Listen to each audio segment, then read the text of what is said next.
계속해서 열방을 향한 하나님의 심판 경고가 있는데 13장부터 23장은 계속 어떻게 보면 이사야 공부하는 분들에게 힘겨운 코스가 아닌가도 생각을 해요. 굉장히 낯선 지명들이 많이 나오고, 그리고 이 심판 경고의 메시지가 계속 이 반복이 되고 있기 때문에, 그리고 장도 꽤 많은 편입니다. 그래서 난 코스에 해당된다고 생각하는데, 이 6과와 7과의 공부는 하나님께서 온 땅에, 온 열방의 통치자이시고 주권자시구나, 그리고 이들에 대한 심판 경고는 이들을 멸망하려고 하게 하는 게 목적이 아니라 돌아오게 하려는 것, 구원하시고 회복시키는 것이 목적이구나. 하나님은 하나님의 백성들을 사랑하지만 온 땅이 하나님의 백성들이기 때문에 아직 오지 않은 민족들에게도 사랑과 관심을 갖고 계신다는 것을 하나님의 애통과 슬픔을 통해서 보고 있습니다. 22장은 다시 남유다의 멸망을 경고하고 있는 장면입니다. 이방 열방을 향한 하나님의 심판 예언이 거의 다 됐죠. 이제 9개를 다뤘기 때문에 하나가 남았는데, 다시 남유다를 향해서 하나님의 심판이 임박했음을 경고하고 있습니다. 남유다가 혹시 앞서 선포된 이방 열방을 향한 이 하나님의 심판을 보고 이방 국가들만 심판하시는구나, 이렇게 오해할 소지가 있어서 한 번 더 남유다의 죄악을 경고하고 이 하나님의 백성들도 예우 없이 심판받게 될 것을 확인하고 강조하는 것입니다. 환상의 골짜기에 내려진 판결이라고 했는데, 이 환상의 골짜기가 남유다를 가리킵니다. 5절에 보면은 주 만군의 여호와께서 환상의 골짜기에 소란과 짓밟힘과 혼란의 날을 부르셨기 때문이다. 열강을 통해서 남유다를 침공하는 장면이 묘사가 되고 있습니다. 8절부터 11절, 그러고는 유다의 보호막을 뚫었다. 그날에 너희는 삼림 집에 있는 무기들을 보았고 다윗성에 여기저기 무너진 곳도 많이 보았다. 그리고 아랫못에다가 물을 저장해 두기도 했다. 너희는 예루살렘에 가옥수를 세워보고 더러는 집을 허물어 그것으로 성벽을 막아보기도 했다. 너희는 옛 못에 물을 끌어들이려고 두 성벽 사이에 저수지를 만들기도 했다. 그러나 너희는 이 일을 행하신 분은 바라보지도 않았고 오래전부터 이 일을 계획하신 분은 쳐다보지도 않았다. 8절 이하에 보면은 남유다가 무기 점검하고 무너진 다윗성 보수하고 또 수로 만들고 저수지 파서 식수화하는 대책을 강구했죠. 잘한 거죠. 그러나 정말 중요한 게 뭡니까? 하나님을 의지해야 되죠. 하나님 바라보고 하나님께 도움을 구해야 되는데 그러지 않았다는 것입니다. 13절 14절에 하나님 의지하지 않는 이 남유다의 모습을 보게 됩니다. 그러나 보라, 너희는 오히려 기뻐하고 즐거워하며 소를 잡고 양을 죽여 고기를 먹고 포도주를 마시면서 내일이면 우리가 죽을 것이니 지금 먹고 마시자라고 하는구나. 그래서 만군의 여호와께서 내 귀를 여시고 말씀하셨다. 너희가 죽는 날까지 이 죄를 용서받지 못할 것이다. 주 만군의 여호와께서 말씀하셨다. 그러니까 남유다가 지금 회개하지 않고 있습니다. 돌이키지 않고 있죠. 이렇게 마음이 강팍한 것을 보게 됩니다. 죽을 때까지 용서받지 못할 것이다. 이 죽어야 심판이 끝난다는 거죠. 그래서 속히 돌이켜야 살아납니다. 이 이스라엘 백성들의 총체적인 이러한 타락상은 지도자들의 타락부터 옵니다. 그래서 유다 관리들을 향한 심판이 나오는데요. 22절부터 25절에 보면은 이렇게 유다 관리들을 향해서 심판의 경고를 하십니다. 그리고 내가 다윗 집의 열쇠를 그의 어깨에 두겠다. 그가 열면 닫을 사람이 없고 그가 닫으면 열 사람이 없을 것이다. 내가 그를 잘 다져진 곳에 말뚝을 박듯이 견고하게 해줄 것이니 그가 선왕의 집의 영광의 보좌가 될 것이다. 그 집의 모든 영광이 그에게 걸릴 것이다. 작은 컵에서부터 항아리에 이르기까지 모든 작은 그릇과 같은 그의 자손과 그 후손의 영광이 그에 달려 있을 것이다. 만군의 여호와의 말씀이다. 그날에 잘 다져진 곳에 튼튼히 박혀 있던 말뚝이 삭아서 부러지고 떨어져 나갈 것이니 그 위에 걸어놓은 것들이 깨지고야 말 것이다. 이것은 여호와께서 하신 말씀이다. 여기에 보면 셈나와 엘리야김이라는 두 사람이 나오는데요. 하나님의 징계로 이 관직에서 쫓겨난 사람 셈나가 나옵니다. 그러니까 셈나 자리에 엘리야김을 앉히는 거죠. 엘리야김에게 이 다윗 왕궁을 관장하며 책임지는 국정 7위권을 하나님께서 부여해 주실 것을 예언합니다. 이것은 이사야 36장의 성취가 됩니다. 다윗의 열쇠는 메시아의 주권을 상징하고 있습니다. 오직 이 열쇠를 가지신 분은 누구십니까? 예수 그리스도 한 분뿐이십니다. 그러니까 다윗의 집의 열쇠를 어깨에 둔다는 것은 이 권한을 위임 받은 것입니다. 이 대권을 갖고 있는 것이죠. 그 청지기의 역할입니다. 남유다 최고의 정치적 권한을 주겠다는 이 상징적 의미가 되겠습니다.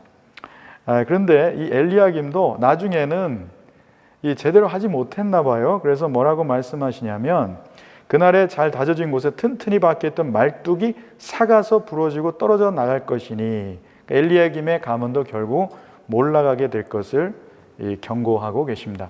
그래서 제가 지난번에 한번 말씀드린 것처럼 피니싱에 끝까지 잘 마치는 게 중요하다고 말씀드렸죠. 그러니까 처음에 잘 되는 분도 있고 중간에 잘 되는 분도 있는데 끝까지 잘 되는 것은 다수가 아니라는 겁니다. 끝까지 믿음으로 달려나가죠. 사실 어떻게 보면은 우리가 중년을 넘어서 인생의 모든 것을 알고 있다고 생각할 때 그때 또 넘어지기가 쉬운 것입니다. 그래서 우리는 끝까지 피니싱 웰 해야 되는 거죠. 표대를 향하여서 말씀을 붙들고 우리는 잘 달려가야 하겠습니다. 저와 여러분 모두 이사야 공부 참여하시는 분들 모두 피니싱 웰, 인생의 경주, 믿음의 경주를 잘 마치는 저와 여러분이 되기를 원합니다. 켈빈은 이런 말을 했다고 그래요. 성경을 읽을 때 하나님의 사랑에 초점을 맞추어 읽지 말고 하나님의 절대 주권에 초점을 맞추어 읽으라고 권면했다고 합니다. 왜냐하면 하나님의 심판 이야기가 성경의 대부분을 차지하고 있기 때문에 그렇습니다. 환난의 망치가 우리를 내려칠 때 우리를 단단히 못처럼 박아주시기 위한 하나님의 배려일 수도 있다는 것이죠. 이제 다음으로는 이사야 23장 10방을 향한 10개의 나라의 심판의 마지막이 되겠습니다. 그것은 바로 두로입니다. 이 두로에 대한 말씀 8절 9절 함께 읽겠습니다.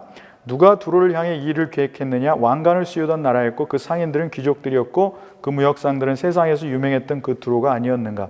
이 일은 전능하신 여호와께서 계획하신 것이다. 온갖 영화를 누리면서 우쭐대던 교만한 사람을 낮추고 세상에서 유명하던 사람을 시시하게 만드시려고 계획하신 것이다.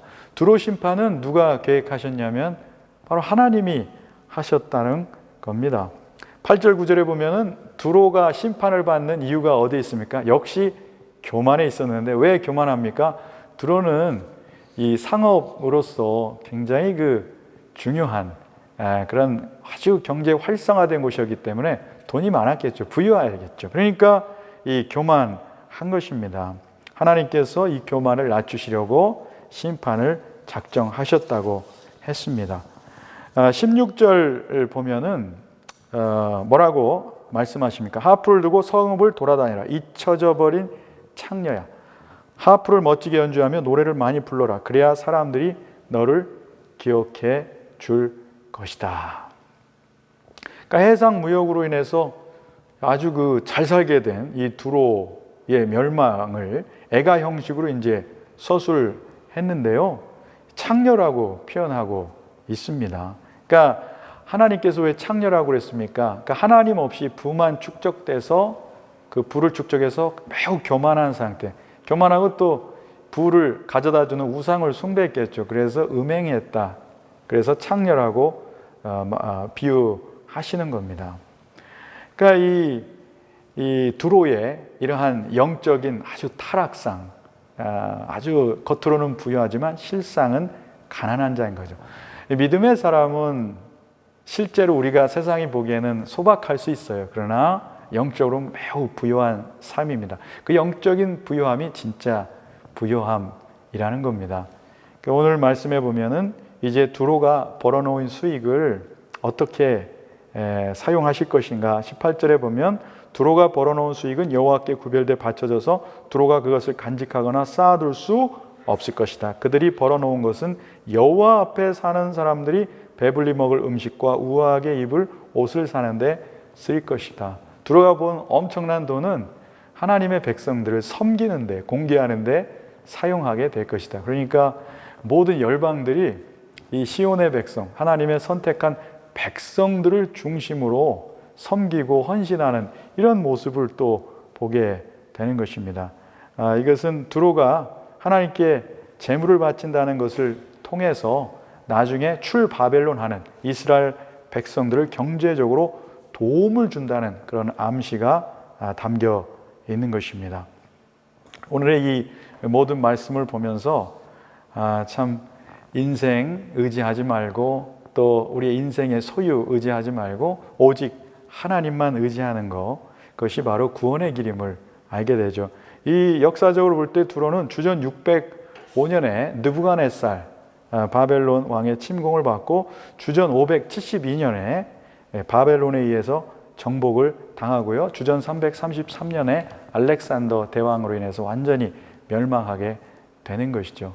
그래서 오늘도 우리의 소유나 우리의 삶이나 우리가 의지하는 것 기대지 말고 자랑하지 말고 오직 여호와 하나님만 의지하고 우리 주님의 십자가만 자랑하며 나아가는 저 여러분 되시기 원합니다. 영적으로 부유한 것이 진짜 부유함이고 하늘의 창고에 보화를 쌓아두는 삶이 진짜로 부유한 삶인 줄로 믿습니다. 오늘도 수고 많으셨습니다. 감사합니다.